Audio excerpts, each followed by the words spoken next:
Hi, this is Priya. Welcome to JTV Express News. Jupadu బంగ్లా మండల పరిధిలోని పోతులపాడు మజరా గ్రామ చాబోలు గ్రామంలో గురువారం వాటర్ కంటిన్యూషన్ లేక తినుబండారాల ద్వారా 17 మందికి వాంతులు బేదలు. ప్రస్తుతం 4 నందికొట్కూరు ప్రభుత్వ ఆరోగ్య కేంద్రంలో చికిత్స పొందుతున్నారు. ఒకరు ప్రైవేట్ ఆసుపత్రులలో రాజు తండ్రి చంద్రుడు 18 సంవత్సరాలు, పి హాని తండ్రి రాజేష్, హనుమంత్ తండ్రి సురేష్, విజయ్ కుమార్ తండ్రి సురేష్, రోహిత్ తండ్రి పెద్ద బాలరాజు. గ్రామంలో గత 3 రోజులుగా మెడికల్ క్యాంప్ నేటి వరకు నిర్వహించడం జరుగుతుంది. నీటి పరీక్షలు ఎలాంటి ప్రాబ్లం లేదని తేలినట్టు సమాచారం. పూర్తి సమాచారం త్వరలో తెలియజేయనున్నట్లు సంబంధిత అధికారుల సమాచారం.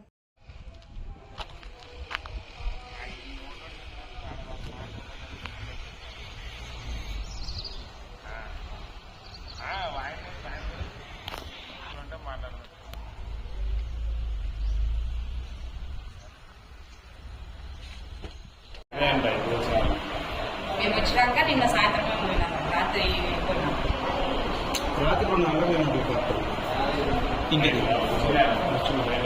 ఇప్పుడు మనలో అంతా మనలో ఉంటారు. ఎక్విప్మెంట్ కూడా ప్రాపర్గా ఉందో లేదో చూసుకోవాలి. దాన్నే పెట్టద్దు నీళ్ళు